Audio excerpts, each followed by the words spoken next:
his house. But you've got to do a lot of fun. Live from London, this is BBC News. An hour to kick off. England's men are in the stadium as they bid to end that 58-year wait for a major football trophy as they take on Spain in the Euro 2024 final. This is the scene live in Berlin, where tens of thousands of fans are in the German capital to hopefully witness history.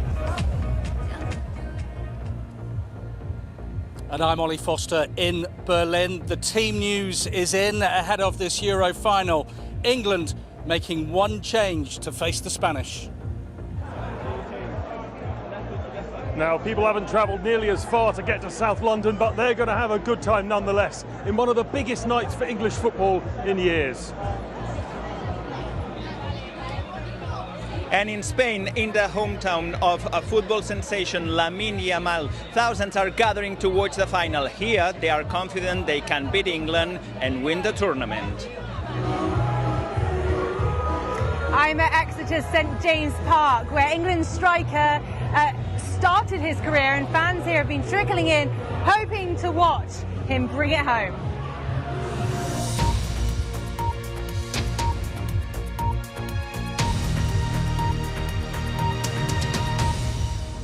Hello, good evening. I'm Nicky Schiller. It is 7 o'clock and we are just an hour away from kickoff in the Euro 2024 final in Berlin. Let me take you to the live pictures outside the stadium in the city. Can England's men win their first major trophy since the World Cup in 1966? They take on Spain in the German capital, with the Three Lions playing in their first major final on foreign soil. Gareth Southgate, of course, said yesterday, "I am not a believer in fairy tales, but I am a believer in dreams." Hundreds of thousands of England fans will be hoping he and the team can turn their dreams into reality. Over the next 60 minutes, we will count down to the final. We are going to be live with Clive Myrie at a fan zone in Berlin. Harry Lowe is outside the stadium. We'll also be with fans in Brixton and in Exeter, where Ollie Watkins, who scored that crucial goal in the semi-final, started his career. But let us start with the team news. With just under an hour to kick off, let's go live to Ollie Foster, who is in Berlin. So, Ollie, Gareth Southgate making just one change. Just the one change. We knew that this was what he had to decide, really. That sort of left flank, the left wing back. We knew he would go with the same formation with which they won against the Dutch on Wednesday night in Dortmund. And he has gone for Luke Shaw ahead of Kieran Trippier in that left wing back role. Shaw actually came on at half time for Trippier in Dortmund. A bit of a gamble. He has played here, but only coming off the bench. Shaw, remember, came into this championship injured, didn't get a look in at all until the knockout stages. He hasn't started a match since he played for Manchester United back in February, but Luke Shaw will start this European Championship final. Remember, it was Shaw who scored after just 2 minutes at Wembley in the last European Championship final that England lost to Italy. And 7 of this starting lineup for England, they also played in that European Championship final 3 years ago against the Italians. And that could be critical experience that will perhaps see them over the line this time. I'll just run through that England team for you. Jordan Pickford in goal. You've got a back three of Kyle Walker, John Stones and Mark Gay, and then Shaw on the left, Bukayo Saka, who's had a fantastic tournament on the right, Kobbie Mainoo and Declan Rice, the holding midfielders, and Jude Bellingham and Phil Foden just tucked in behind, who else? The captain, Harry Kane. 2 changes for the Spanish. We expected those. Dani Carvajal and Robin Le Normand coming back into the defence after their suspensions for their semi-final. They beat the French, remember. They have beaten some mighty fine teams to get to this final. Spain, the form side here, and they will be favourites against England. So the 2 changes for them. but Luke Shaw for England. And who's he going to come up against? Well, he will be coming face to face with Lamine Yamal, who turned 17 yesterday, the youngest goal scorer. He scored against the French at any European Championship. It should be a fascinating game, and we are less than 1 hour away. Yes, Ollie, I'm just seeing Rio Ferdinand on the BBC One programme saying that Gareth Southgate will have thought long and hard about choosing between Luke Shaw and Kieran Trippier because of Lamine Yamal. Yeah, and because he hasn't played for so long, starting a game, Gareth Southgate must be very, very confident that Luke Shaw can last the whole 90 minutes, perhaps extra time. We will see if Kieran Trippier is introduced at some point. He's been playing out of his naturally favoured right-sided position, but we've got Saka and Walker on that side. So that is the big decision that Gareth Southgate has made, but he trusts in Luke Shaw. It offers him a little bit more balance. Luke Shaw more naturally left-sided, but we will see, because Spain, it is their attacking potency with Lamine Yamal on one side, who will be going at Luke Shaw, and on the other side, Nico Williams, who's going to be going at Kyle Walker. Kyle Walker, one of the fastest defenders in the game. Bukayo Saka might have to do some defensive work as well, but the teams are out. Ollie, I'm going to interrupt you because we're going to go to President Biden at the White House. Extend our deepest condolences to the family of the victim who was killed. He was a father. He was protecting his family from the bullets that were being fired, and he lost his life. God love him. We're also praying for the full recovery of those who were injured, and we're grateful to the Secret Service agents and other law enforcement agencies and individuals who risked their lives literally for our nation. As I said last night, there is no place in America for this kind of violence, or any violence for that matter. An assassination attempt is contrary to everything we stand for as a nation, everything. It's not who we are as a nation. It's not America. And we cannot allow this to happen. Unity is the most elusive goal of all, but nothing is important than that right now, unity. We'll debate and we'll disagree. That's not going to change, but we're going to not lose sight, in fact, who we are as Americans. Look, Vice President Harris and I were just briefed in the Situation Room by my Homeland Security team, including the Director of the FBI, the Secretary of Homeland Security, the Attorney General, the Director of the Secret Service, my Homeland Security Advisor, the National Security Advisor, and we're going to continue to be briefed. The FBI is leading this investigation, which is still in its early stages. We don't yet have any information about the motive of the shooter. We know who he is. I urge everyone, please, don't make assumptions about his motives or his affiliations. Let the FBI do their job and their partner agencies do their job. I'm instructed that this investigation be thorough and swift, and the investigators will have every resource they need to get this done. Look, as this investigation continues, here's what we're going to do. First, Mr. Trump, as a former president and nominee of the Republican Party, already receives a heightened level of security. And I've been consistent in my direction to the Secret Service to provide him with every resource, capability, and protective measure necessary to ensure his continued safety. Second, I've directed the head of the Secret Service to review all security measures for the Republican National Convention, which is scheduled to start tomorrow. And third, I've directed an independent review of the national security at yesterday's rally to assess exactly what happened. And we'll share the results of that independent review with the American people as well. And finally, I'll be speaking more about this tonight at greater length from the Oval Office. We must unite as one nation.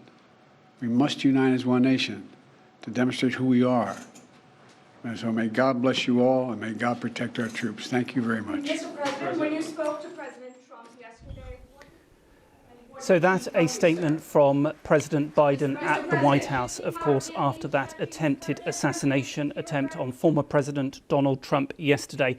President Biden reiterating that there is no place in America for this type of violence. It is against everything we stand for. He said that he had had a briefing from the FBI and the security. He said at the moment that investigation was in its early stages. He said they knew the name of the gunman, but they didn't have any information on the motive. They said that there is going to be every resource thrown at it to find out what happened, but he urged people not to make assumptions and to let the FBI get on with their job. He said that there were 4 points that he made about that extra security for the former President Donald Trump. The Secret Service were carrying out a review of all the security at the Republican National Convention, which starts on Monday. That is where we expect former President Trump to appear and maybe name who his vice presidential running mate will be for the November election. There'll also be a full review of the security at the rally, and that he said we must unite as a nation. So there we have the latest statement from President Biden at the White House after that assassination attempt on former President Donald Trump yesterday at that rally in Pennsylvania. A reminder that we have a special live page running on the BBC News website and app with the very latest from across America as reaction comes in to that attempted assassination attempt. We will bring you any further updates as we get them here on BBC News. Coming up to 11 minutes past 7, let us turn our attention back to the other big story today, which of course is the Euro 2024 final that starts at 8 o'clock this evening. We've heard about the team from Ollie Foster. Let's get the reaction from the fans. Clive Myrie is with the England fans in Berlin. Our reporter Harry Lowe has spent the last 24 hours driving to the final and is now outside the stadium. Joe Inwood, who is our lucky mascot, is with fans in Brixton, and Megan Owen is in Exeter, where Ollie Watkins grew up. Let's start off with Clive, who is in Berlin. Clive, what is the atmosphere with you like there? I heard that there are around 50,000 England fans there in the city. Yeah, it's absolutely incredible. I hope you can hear me. There's a party going on around here, as they say. There are thousands of England fans here, some Spanish fans as well, but we're standing in the shadow of the iconic Brandenburg Gate for what is going to be an amazing game in coming up to about 30 minutes time. At the top of the hour, England versus Spain. Remember, this is England's opportunity to win a first men's international title in almost 60 years, since 1966. I was 2 when we last won a title. So let's hope that this is gonna happen. They're all shouting, it's coming home. We're gonna see what happens. Some of the fans here only arrived this morning. Some of them were on the plane that I was on. Most of them, they didn't have a chance of getting into the Olympic Stadium because all those tickets were sold out ages ago, but they just want to be here to be part of what could be history for Gareth Southgate's team. Spain, of course, do go into this final as the favourites, but can Bellingham, Foden and Kane upset the bookmakers and possibly, as they're shouting here, bring this trophy home for England? We shall see. Yeah, Clive, I assume that the fans with you are all expecting an England win. Expecting might be a bit strong. I would say hoping for an England win. And remember, it's always the hope that gets you. It's always the hope that gets you. But look, I mean, Spain have won 6 matches, all of their games. England have won less than that. And they haven't played well, certainly in the group stages. So, look, Spain are the favourites, that's the bottom line, but it only takes one little bit of individual brilliance, and we saw that from Bellingham, we saw that from Ollie Watkins in the games coming up to the final. It is possible, no question about that, but there's certainly a lot of hope here that England can do it. OK, Clive, we will be back to you later. Enjoy the game. Let us go to outside the stadium. You'll remember, if you were with us yesterday, our reporter Harry Lowe was on one mega road trip to get to Berlin in time for the final. Harry, you've obviously made it. What is the atmosphere like with the fans outside the stadium? Yeah, nearly 36 hours after we set off, we have made it to the Olympiastadion here in Berlin. The atmosphere is electric. The singing is getting louder and louder by the second. There are fans from Spain, there are fans from England, and there are fans from Germany too, who are here mostly, I would say, supporting Spain, I should say. And we'll speak to one or two of them in a minute. But the atmosphere travelling here has been brilliant. There's been songs sung on all of the public transport networks, which have held up well so far. The atmosphere around the ground has been brilliant. It's been a really good setup here. Lots of fans mingling. We've seen lots of conversations between the Spanish and the English before the game. A real sense of conviviality here, a really warm sense, and as Clive reflected there, quiet expectation and hope from England. Of course, Spain are the clear favourites. Speak to anybody here, they'll tell you that. But, of course, England are hoping that they can go one better than they did last time they reached the European Championship final in 2021. Let's bring in two of the people who've made the journey here. First of all, I'm going to bring in Sophie France. Good evening to you, Sophie. How are you feeling? I'm excited, a bit nervous, but excited. Where have you travelled here from? We live in Leeds. We've travelled via Manchester, via to Kos, and then Kos to here. So, quite the journey. How long did that take? Well, we travelled overnight, so we had a night in Kos, enjoyed some Greek food and stuff, and then back to Berlin, so spread it out. And what do you make of the atmosphere now we're here? It's electric, it's brilliant, yeah, it's fabulous. Really looking forward to it. Yeah, what are you most looking forward to? England winning, obviously. Is that your prediction then? Absolutely, yeah. Would you anything else? No. Have you heard the team news? Luke Shaw comes in for Kieran Trippier. I have heard the news, yeah. What do you make of that? We've got to believe in Southgate. We've got to believe in him. He's had some bad press, so we've got to give him his faith. Do you think the momentum is with England now? Pardon? Do you believe the momentum is with England now? I think so. Let's hope so anyway, yeah. Thank you. So the momentum is with England now? I think so. Let's hope so anyway, yeah. Thank you, Sophie. Thank you. I'm going to bring in Jacob. Jacob, you're wearing a Spain shirt, but you are in fact not Spanish. Tell us more. Yeah, the football that Spain played was amazing. I think they played the best football in the tournament, unfortunately for us Germans. So I think they deserve it, but it's the final, you know, it's 50-50, England can win it too. And yeah. Have you travelled far to be here yourself? Well, I came from Augsburg, it's in the south of Germany, and I've travelled here for 4 hours. So it's a little way, but it was okay. For the final, I do everything. How did you get your hands on the tickets? I was in Spain sector, so I followed them for a couple of games. I think it's the fifth game I'm attending right now. So I've done a little Spain trip in Germany. And how disappointed were you when Germany went out, and how quickly did you switch your allegiances to Spain? Oh, it took a time. So I didn't want to buy more tickets, but my father told me it's once in a lifetime, you have to buy them. And just to support Spain, they're playing the best football. And they deserve it. So before I ask for your prediction, what do you make of this atmosphere behind us? Oh, it's incredible. Yeah, I've got goosebumps, and I think it's going to be really close. So in the end, I think Spain will make it 1-0, but it's going to be very hard. Thank you very much, Jacob. Really appreciate it. It's reaching fever pitch here outside the Olympiastadion. 74,000 people will be here tonight. Who will win remains unknown. Harry, stay with us because I want to get your predictions. Let's start off with Clive Myrie in the Berlin fan park. Clive, what's your prediction for the score? That is a cheeky question, my brother. A cheeky question. I reckon 2-1. The Spanish might score first, but what England have shown over the tournament is their resilience. They can soak up the pressure, and then it just takes one bit of brilliance from a Bellingham or a Kane or a Foden. So I'm going for 2-1. Harry Lowe, outside the stadium, your prediction, please. I think England will fall behind, as they have in almost every knockout game, but I believe that it will be a score draw in normal time and after extra time, and it will go to penalties. And given England's recent resurgence in that particular format, I'm going to go for an England win. Let's go to Exeter. Megan Owen is there. That is where Ollie Watkins played. What is your prediction for the score, Megan? I'm going to steal Harry's answer and say that I think it's going to go to penalties, but ultimately it's going to be an England win and we're going to bring it home. And let's finally go to the Brixton fan park and our lucky mascot, Joe Inwood. Joe, what is your prediction for the score? Now, I'm not just going to say this because, of course, it was the great Clive Myrie's prediction, but I think 2-1 as well. I think Spain go ahead.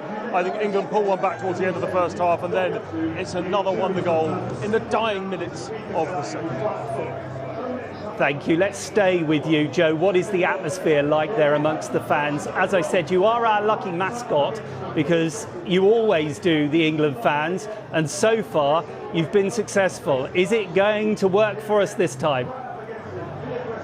Well, it's been said many times. Basically, I keep appearing live just as England are about to score. I'm interviewing some despondent fan, and suddenly a goal goes in. So if we are 1-0 down in the 90th minute, I'm going to be asking everyone here to be pessimistic on camera, because that seems to work so far. But today, I tell you what, people are not pessimistic. You've just missed the sort of England fan feel-good mega mix. It's all the classics: Sweet Caroline, Three Lions, Hey Jude to be ringing out. And today, really for the first time, I think the fans here, and as you say, Nicky, I've been at this same fan park for 6 games now. This is the 7th, and this is far and away the most positive I've found people, which is ironic, of course, because this is definitely the hardest game England have played. Spain are a level above anything else. They've been astonishingly good in this tournament, but I think there is that feeling, and of course, Gareth Southgate said he doesn't believe in fate, but people seem to have that feeling that just everything is going in England's way. And that somehow this is going to be their year. Of course, eventually that might come up against the hard, cold reality of Rodri, a man who basically doesn't lose football matches. Then he lost the FA Cup final last season, so you never know. I'm going to bring in a fan I've been speaking to. In fact, I'm not going to bring in a fan. I'm going to hand straight back to the studio. It is going to be a great atmosphere here, though. I think people are very much looking forward to it. Yeah, Joe, we will be back with you to talk to the fans shortly, because we just want to nip to Exeter, which is where Megan Owen is. That, of course, Exeter City was the club that Ollie Watkins started off at, and of course scored that crucial goal in the semi-final, which is why we are here today. What's the atmosphere like at St James's? It's pretty amazing, Nicky. I mean, this is where Ollie Watkins grew up, and the fans behind me, many of them say that they feel like family. Apparently on Wednesday, when Ollie scored in the semi-final, the atmosphere was absolutely electric. One man said, oh, it felt like a Disney film. It was just so magical, which is very sweet. Now, today we've taken a trip down memory lane for Ollie Watkins. We've spoken to his former teammates who say they still keep in touch with him. He's a really humble, lovely guy. We spoke to his former coach as well, who said that Ollie would never have imagined that anything could have happened like this to him. So clearly the message that we keep getting is that Ollie is just incredibly hardworking, incredibly humble, and incredibly talented. Now, I think everyone that we've met in Exeter has some kind of a story about Ollie, and I think they'll hope tonight that the story will be Ollie Watkins once again, and will be England bringing it home. I am a Devonian, so I am rooting for Ollie as well. He has inspired a lot of youngsters across the county, hasn't he? He has. I mean, he started here in the under-11s at the academy, and earlier we were talking to the academy coach, and apparently all of the younger players were absolutely ecstatic on Wednesday and started saying to the coach, well, maybe that could be us in the future. So clearly really inspiring. There's also a lot of young fans here this evening. We've got, we spoke to a couple of 5-year-olds earlier with face paint and Watkins shirts. In fact, we've got so many people with Ollie Watkins shirts. So clearly there's a whole generation of footballers, of young footballers in Exeter who are just raring to go. Megan, we will come back to you later in the evening. Thank you for the moment. So we have covered the England fans. I suppose we should give a nod now to the Spanish side, shouldn't we? We have Sergi Facada, who is in the hometown of their wonder teenager Lamine Yamal, and will also be with Emma McCarthy, who is in Benidorm. Let's start with Sergi to start with. So Lamine Yamal in the lineup. Sergi, I assume people in his hometown not surprised by that. Yeah, they were not surprised. They were very confident that he would make it into the lineup for the final. And actually, everyone was really happy, chanting and cheering once the lineup was announced. Nobody here had any questions about that. And even about the results. When you ask around, I have to say that they are pretty confident that Spain will manage to beat England tonight. Here now, people are just gathering ahead of the match in a watching party with a big screen here in Mataró with up to 10,000 people, capacity for up to 10,000 people here, and people very excited so far. think that Spain are going to win? Because if we're being honest, Spain have had the Spain are going to win. Because if we're being honest, Spain have had the better tournament up till now compared to England. Yeah, that's right, but to be fair, it's all up to what happens in the next 90 minutes, so anything could happen. But yeah, that's why people here are confident, you know, saying, well, they managed to get rid of Italy, of France, of even the host nation, Germany, so they say, look, we can make it happen. 90 minutes and the trophy may be back home. OK, we will be back to you later, Sergi. Let's nip over to Benidorm and Emma McCarthy. And to be fair, there are probably, Emma, more English than Spanish fans with you there. What's the atmosphere like? Well, it's actually changed quite a bit in the last 10 minutes or so. Just down this main street here, we saw an amount of flares, red, white and blue flares down the street. So it's still quite party, exciting atmosphere. Everyone's still, you know, we're on the... 2-0. There you go, England 2-0. There's my prediction. So the atmosphere is still very exciting here. Everyone, I think, is just ready for kickoff. Is it coming home? It's coming home! There we go. It's coming home. As I said last night, it does seem to be the very same. It's still coming home. Everyone is very confident and getting pretty rowdy, I have to say.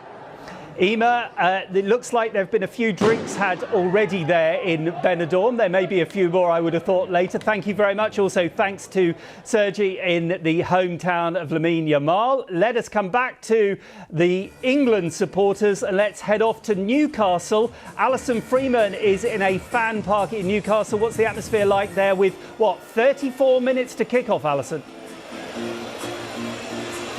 Yeah, I mean, we've watched the atmosphere building over the past couple of hours. Like you say, just over half an hour to go, and it really is a party atmosphere here in Newcastle's Times Square. You can see everybody behind me. They've been like this for hours, I have to say. Look, we've been chatting to people here, and the more beer that's drunk, the more positive and excited people are getting about the scores.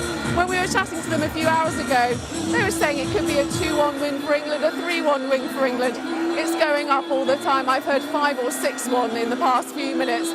The other thing that's different this weekend than a few weekends ago is that people are showing a lot of love for Gareth Southgate. A few weeks ago they were saying we need a change of manager. Today they are full of admiration for the man that has got us here. Now there's been plenty of impromptu sing-alongs, fans getting up on the stage and leading renditions of Hey Jude and Three Lines. And as I say, the atmosphere here right now is very positive and definitely a party atmosphere from the England fans here in Newcastle. Yeah, it looks quite a party that is going on there, Alison. You've been there all day. How many fans are actually in there, and are they expecting more to come? Well, I think we're at about capacity. When we got here at about sort of 4 o'clock this afternoon, I would say there was 250. I think we're edging up towards the maximum, which is 1,200 fans. It is absolutely rammed in here. Everyone's dressed up. We've got everything from wigs to face paints to shirts to flags. Everybody is looking very patriotic and very much in the mood. And as I say, yeah, we think about 1,200 people in here at the moment. Yeah, because of course Newcastle, you can't think of Newcastle without Alan Shearer, who over the years has done it for England in terms of goals, commentating tonight on the BBC. Football really part of the fabric of the North East. Sorry, I could only get a little bit of your question there. I think you were asking about football being the fabric of the North East. Yeah, chatting to fans earlier, I was asking them about their feelings about Gareth Southgate. And they said, look, we're used to struggles here in the North East with football. We're used to things not going our way, controversy over, ownership of Newcastle United. They were saying that's why they've given Gareth Southgate a little bit less of a rough time, if you like. They believe he's doing absolutely what's best for England. But yes, these are the true North East fans. We were out and about in the region yesterday talking to businesses about the preparations they've been putting in place. Every shop you go past, every business, every pub, there was something about England. Even women's clothes shops with, St George's across T-shirts on. Everyone is really doing their bit, getting involved, and really, maybe those who perhaps aren't normally behind the game, really behind England up here in the northeast. OK, Alison, we will be back to you later. Let me take you back to Berlin and the live pictures from outside the stadium. There you can see the fans are still heading into the Olympic Stadium. If you are just joining us, the big news, team news by Gareth Southgate, is that Luke Shaw is going to start. The Manchester United defender who's recovered from a hamstring injury comes in for Kieran Trippier. Also, Gareth Southgate has been speaking to the BBC. He says that we want to give everyone the night of their lives. He says we feel calm, we realise what a wonderful opportunity we have tonight. Football is all about this, having a chance to make history, to make our country happy. We've got to make sure we do it. It's not about what it means to me, but what it would mean to English football. Those are the words of Gareth Southgate. This the scene live in the fan park in Berlin. Let's head there for Sports Day with Ollie Foster.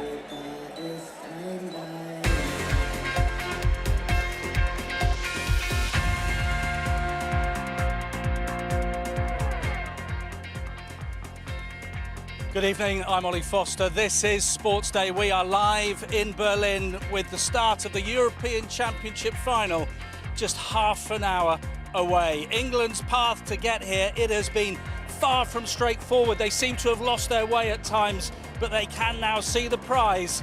They've named their starting 11.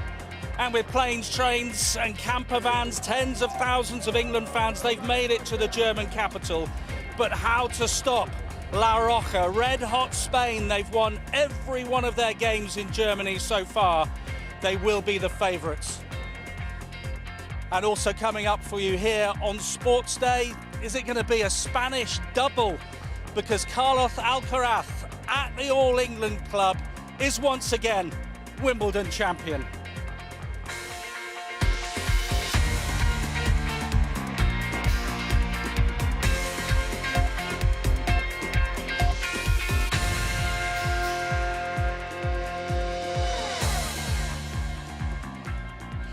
Good evening. Well, exactly 4 weeks after England started their campaign here, they are now at the most important game here in Germany. The final, about 6 miles past the Brandenburg Gate behind me, the Olympic Stadium. The players are already there. You've got to go back 4 weeks and just think about that flat group stage, the tortuous route that they took through, the knockout stage, the extra time, the penalties, the last-minute winner in the semi-final. But they are here, and we have team news. Let's bring it to you straight away. Just one major decision for Gareth Southgate.